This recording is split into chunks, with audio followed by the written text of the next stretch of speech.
રાજકોટના ભાવનગર રોડ પર આવેલી એક આંગડિયા પેઢીમાં બે આરોપીઓએ ધોળા દિવસે ₹19 લાખની લૂંટ હથિયાર સાથે કરી હતી. પોલીસે દિવસ રાત ચક્રો ગતિમાન કરી આ બંને આરોપીઓને છે તે ઝડપી લીધા છે. પોલીસને મોટી સફળતા મળી છે. આંતરરાજ્ય ગેંગના બે મુખ્ય આરોપીઓને પશ્ચિમ બંગાળ અને મથુરાથી ઝડપી પાડવામાં આવ્યા છે. ત્યારે આવો વિગતે જાણીએ ડીસીપી ક્રાઇમ જગદીશ બાંગરવાની આ પત્રકાર પરિષદમાં. ગત 30 જુલાઈના રોજ રાજકોટ શહેરમાં ભાવનગર રોડ ખાતે આવેલ પ્રાઇમ એન્ટરપ્રાઇઝીસ નામની આંગડિયા પેઢીમાં એક લૂંટની ઘટના બની હતી, જેમાં સવારના ટાઈમે બે આરોપીઓએ એક હથિયાર બતાવી અને ફરિયાદી પાસેથી 19 લાખ રૂપિયા રોકડા લૂંટી લીધા હતા. માનનીય સીપી સર બ્રિજેશકુમાર જાસર અને એડિશનલ સીપી સર ચૈતન્ય મંડલિક સર દ્વારા રાજકોટ શહેર ક્રાઇમ બ્રાન્ચ અને બી ડિવિઝનની ટીમોને આરોપીઓને ઝડપથી પકડી પાડવા માટે અને ડિટેક્ટ કરી મુદ્દામાલ રિકવર કરવા બાબતે સૂચના કરવામાં આવેલ હતી.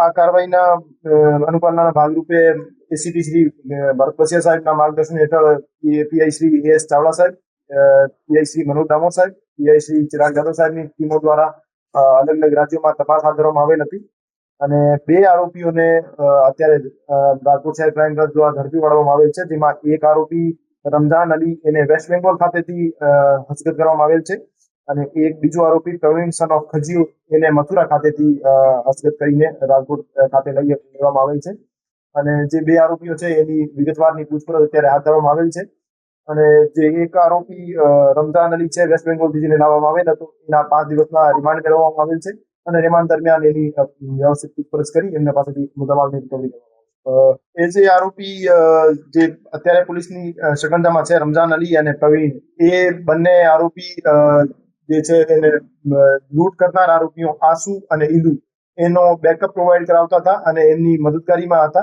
એ રમઝાન અલી દ્વારા રાજકોટ શહેરમાં આ બનાવ બન્યાથી 20 દિવસ પહેલા એક મકાન ભાડે રાખીને જે 3 આરોપીઓ બીજા છે પ્રવીણ, આસુ અને ઈલુ, આ ત્રણેયને મકાન અપાવવામાં આવેલ હતું અને પછી જે મુખ્ય આરોપીઓ આસુ અને ઈલુ છે જેને લૂંટ કમિટ કરી છે એ બંને રેકી કરી હતી અલગ અલગ જગ્યાઓની અને પછી 30 તારીખે છેલ્લે એને આ લૂંટ કમિટ કરી અને પછી અહીંથી અલગ અલગ જગ્યાએ અલગ અલગ રાજ્યોમાં નાસી ગયા હતા, જેમાંથી રમઝાન અલી વેસ્ટ બેંગોલ ખાતે જતો રહ્યો હતો અને પ્રવીણ જે છે એ મથુરામાં જતો રહ્યો હતો.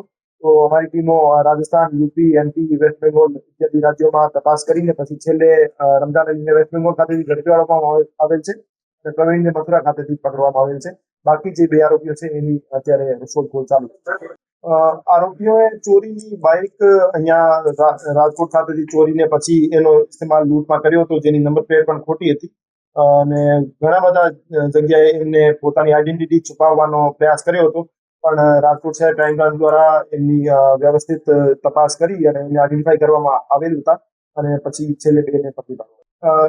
અત્યારે જે બે આરોપીઓ પકડાયેલ છે એમાંથી પકડાયેલા આરોપી પ્રવીણ સન ઓફ ખજીઓ જે છે એમને વિરુદ્ધ રાજસ્થાનમાં ડીગ ડિસ્ટ્રિક્ટમાં 2 આર્મ્સ એક્ટના ગુના દાખલ થયેલા છે અને બીજું એક જે આરોપી છે આસુ ઉર્ફે આસ મોહમ્મદ અયુબ, એ મથુરાનો રહેવાસી છે. એના વિરુદ્ધ ઓનલાઈન રેકોર્ડ ચેક કરતા ICGS માં 22 લૂંટના અને ડેકોઇટીના ગુના એમના વિરુદ્ધ દાખલ થયેલા છે અને અમારું માનવું છે કે ઓફલાઈન રેકોર્ડ તપાસવામાં આવે તો એના વિરુદ્ધ 40 કરતા વધારે ગુના દાખલ થયેલા હોઈ શકે છે. એ હથિયાર અમારું હજુ સુધી માનવું છે કે એ સાચું જ હતું અને આસુ ઉર્ફે આસ મોહમ્મદના કબજામાં હતું અને જ્યારે એ આરોપી પકડવામાં આવશે તો એની પાસે હથિયાર પણ કબજે કરવામાં. અત્યારે એ જે બે આરોપીઓ પકડાય છે એમની પાસેથી 2 લાખ રોકડ રિકવરી થઈ છે અને રિમાન્ડ દરમિયાન બીજા મુદ્દામાલની પણ રિકવરી. જે આરોપી રમઝાન અલી ઉર્ફે રાજુ સન ઓફ કુરબાન અલી શેખ છે એ મૂળ 24 પરગણા વેસ્ટ બેંગોલનો રહેવાસી છે. એ જે માણસ હતો એ પહેલા દિલ્હી ખાતે ઇમિટેશન જ્વેલરીમાં કામ કરતો હતો અને અહીંયા છેલ્લા 3 મહિનાથી 3.5 મહિનાથી રાજકોટ ખાતે કામ કરતો હતો અને દિલ્હીમાં જયારે એ કામ કરતો હતો ત્યારે આસુ ઉર્ફે આસ મોહમ્મદ અને બીજા જે પ્રવીણ અને ઈલુ, એ ત્રણેય આરોપીઓ એમના સંપર્કમાં આવ્યા હતા અને આ 30 જુલાઈના જે બનાવ છે એના 20 દિવસ પહેલા એમને ફોન આવ્યો હતો આસુ ઉર્ફે આસ મોહમ્મદનો અને એમને રમઝાન અલીને રૂમ ગોતવા માટેનું કીધું હતું. તો રમઝાન અલી દ્વારા એક ભગવતીપુરા વિસ્તારમાં કમરો ગોતી દેવામાં આવેલ હતો અને એ ત્રણેયને અહીંયા રાખવામાં આવેલ હતા. પછી 4 આરોપીઓએ મળીને કેવી રીતે લૂંટ કમિટ કરવી અને આખા યોજના ઘડી હતી અને પછી રેકી કરીને 30 તારીખે છેલ્લે આ એક્ઝિક્યુટ કરી. લૂંટ કમિટ કરવામાં એ જે બે આરોપીઓ છે રમઝાન અલી અને પ્રવીણ, એમની કોઈ ડાયરેક્ટ ઇન્વોલ્વમેન્ટ નહોતું. એ આખું પાછળની પ્લાનિંગ અને અહીં લોકલ સપોર્ટ આરોપીઓને પ્રોવાઈડ કરાવવાનો અને એને જે જરૂરી સુવિધાઓ છે પૂરી પાડવાની, જેમ કે બાઇક છે, અથવા એમનો મકાન છે, અથવા એમને કોઈ દવા ભોજનની જરૂરિયાત હોય, એ બધી વસ્તુઓ છે એમને પૂરી પાડવાનું કામ કરવામાં આવતું હતું. એ રમઝાન અલી અને બાકી પ્રવીણ દ્વારા કરવામાં આવતું હતું. અને જે લૂંટ કમિટ કરી હતી એ આસુ ઉર્ફે આસ મોહમ્મદ અને ઈદુ દ્વારા લૂંટ કમિટ કરવામાં આવેલા. જે રીતે મેં પહેલા બતાવ્યું એમાં રમઝાન અલી દિલ્હી ખાતે કામ કરતું હતું, ત્યારે દિલ્હીમાં એ ત્રણેય વ્યક્તિઓ એમની કોન્ટેક્ટમાં આવ્યા હતા. પછી રમઝાન અલી છેલ્લા 3 મહિનાથી અહીંયા રહેતો હતો.